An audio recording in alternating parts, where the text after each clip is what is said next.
पतये नमो नमः, सिद्धि विनायक नमो नमः, अष्ट विनायक नमो नमः, गणपति बप्पा मोरिया। बोलो गजानंद भगवान की। माघ महीने के कृष्ण पक्ष को संकट चौथ या संकटी चौथ का व्रत रखा जाता है। इस दिन लोग भगवान गणेश जी की विधि विधान से पूजा अर्चना करते हैं। धार्मिक मान्यताओं के अनुसार संकट चौथ का व्रत रखने से संतान निरोगी और दीर्घायु होती है। कहते हैं भगवान श्री गणेश की कृपा से सभी बिगड़े काम भी बन जाते हैं। संकट चौथ के दिन चंद्रमा को अर्घ देने के बाद ही व्रत का पारण किया जाता है। संकट चौथ की कथा। एक शहर में देवरानी जेठानी रहती थी। जेठानी अमीर थी और देवरानी गरीब थी। देवरानी गणेश जी की परम भक्त थी। देवरानी का पति जंगल से लकड़ी काटकर बेचता था और अक्सर बीमार रहता था। देवरानी जेठानी के घर का काम करती थी और बदले में जेठानी बचा हुआ खाना, पुराने कपड़े आदि उसको दे देती थी। इसी से देवरानी का परिवार चलता था। माघ महीने में देवरानी ने तिल चौथ का व्रत किया। 5 आने का तिल व गुड़ लाकर तिलकूटा बनाया। पूजा करके तिल चौथ की कथा सुनी और तिलकूटा छीके पर रख दिया और सोचा कि चांद उगने पर पहले तिलकूटा और उसके बाद ही कुछ खाया जाएगा। कथा सुनकर वह जेठानी के यहाँ चली गई। अब खाना बनाकर जेठानी के बच्चों से खाना खाने को कहा तो बच्चे बोले माँ ने व्रत किया है और माँ भूखी है और जब माँ खाना खाएगी हम भी तभी खाएंगे।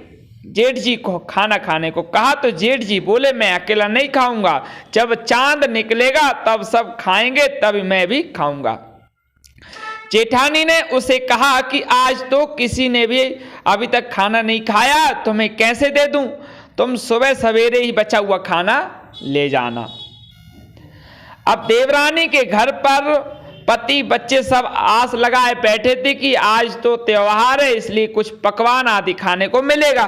परंतु जब बच्चों को पता चला कि आज तो रोटी भी नहीं मिलेंगी तो बच्चे रोने लगे। उसके पति को बहुत गुस्सा आया और कहने लगा सारा दिन काम करके भी 2 रोटी नहीं ला सकती तो काम क्यों करती हो? पति ने गुस्से में आकर पत्नी को कपड़े धोने का जो धोबना होता है ना, मतलब उसको बोलते हैं मुगरिया बोलते हैं उसको, हाँ, उससे खूब मारा उसको। अब धोबना हाथ से छूट गया तो पाटे से मारा। वह बेचारी गणेश जी को याद करती हुई रोते रोते पानी पीकर सो गई। उस दिन गणेश जी देवरानी के सपने में आए और कहने लगे धोबने मारी पाटे मारी, सो रही है जाग रही है? वह बोली कुछ सो रही हूं कुछ जाग रही हूं, मतलब आधी नींद में हूं। गणेश जी बोले भूख लगी है कुछ खाने को दे। तो देवरानी बोले क्या दूं? मेरे घर में तो अन्न का एक दाना भी नहीं है। जेठानी बचा हुआ खाना देती थी वह भी आज नहीं मिला। पूजा का बचा हुआ तिलकूटा छीके पर पड़ा भाई खा लो। तिलकूटा खाने के बाद गणेश जी बोले धोबने मारी पाटे मारी, निपटा लगी है। कहाँ निपटे? माने निपटा लगी है माने अब मेरे को है नहीं, तो अब मैं कहाँ निपट जाऊं बताए दे। वह बोली यह पड़ा घर है जहां इच्छा हो वहां निपट ले, है नहीं, जहां लगे भाई निपट लो। बच्चे तो ऐसे ही हो कहीं भी बैठ जाओ भैया, है नहीं। तो भैया आप निपट लिया उनने। फिर गणेश जी बच्चे की तरह बोले अब कहाँ पहुंचूं? भाई निपट लो, अब पहुंचू कहाँ?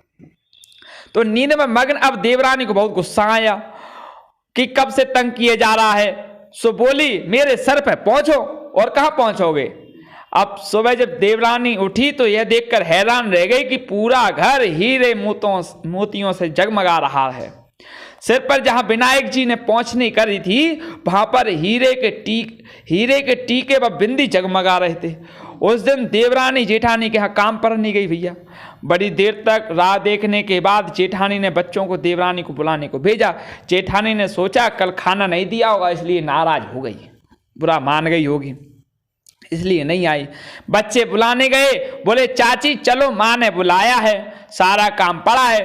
देवरानी ने जवाब दिया अब उसकी जरूरत नहीं है, घर में सब भरपूर है गणेश जी की कृपा से।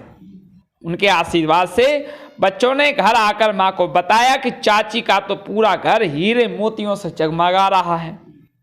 जेठानी दौड़ते हुए देवरानी के पास आई और पूछा कि यह सब कैसे हुआ। देवरानी ने उसको सब कुछ बता दिया, उसके साथ जो जो हुआ था। वह घर लौटकर जेठानी जो है घर आई और अपने पति से कहा आप मुझे धोबने से मारो और पाटे से मारो। उसका पति बोला कि भली मानस, मैंने कभी तुम पर हाथ नहीं उठाया, मैं तुम्हें धोबने और पाटे से कैसे मार सकता हूं। वह नहीं मानी और जिद करने लगी। मजबूरन पति ने उसको खूब मारा, उसने सारी भड़ास निकाल डरी ने। उसने ढेर सारा घी डालकर चूरमा बनाया और छीके पर रखकर और सो गई। रात को चौथ विनायक जी सपने में आए, कहने लगे भूख लगी है, क्या खाऊं। जेठानी ने कहा हे गणेश जी महाराज, मेरी देवरानी के यहाँ तो आपने रूखा सूखा तिलकूटा खाया था, मैंने तो झरते घी का चूरमा बनाकर उसको अपने छीके पर टांग दिया है और फल मेवे भी रखे हैं, जो चाहे सो खा लो। बाल स्वरूप गणेश जी बोले अब निपटे कहाँ, अब खा तो लाओ, निपट कहाँ लें। तो जेठानी बोली उसके यहाँ तो टूटी फूटी झोंपड़ी थी, मेरे यहाँ तो कंचन के महल हैं, जहाँ चाहो वहाँ निपट लो, है ना। अब भैया गणेश जी कहने लगे भैया निपट तो लिया, मैं पहुँचे कहाँ भाई, पहुँचूँ कहाँ। तो जेठानी बोले मेरे ललाट पर बड़ी सी बिंदी लगा कर पहुँच दूँ, है ना। तो धनकी भूखी जेठानी सुबह बहुत जल्दी उठ गई, सोचा घर हीरे जवाहरात से भर चुके होंगे, तो देखा तो पूरे घर में गंदगी गंदगी पड़ी है और बदबू आ रही है तेज सो अलग। उसके सिर पर बहुत सी गंदगी लगी हुई थी। उसने कहा हे गणेश जी महाराज, ये आपने क्या किया, मुझसे रूठे और देवरानी पर टूटे। तो जेठानी ने घर की जो है साफ सफाई करनी चाहिए, परंतु गंदगी के कारण साफ सफाई पूरी नहीं हो पाई, है ना, और ज्यादा फैलती गई। जेठानी के पति को मालूम चला तो वह भी बहुत गुस्सा हुआ और बोला तेरे पास इतना सब कुछ था फिर भी तेरा मन नहीं भरा।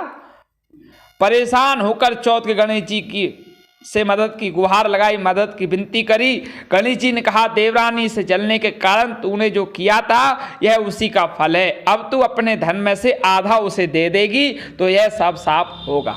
उसने आधा धन बांट दिया, किंतु मोहरों की एक हांडी चूल्हे के नीचे गाड़ा दी।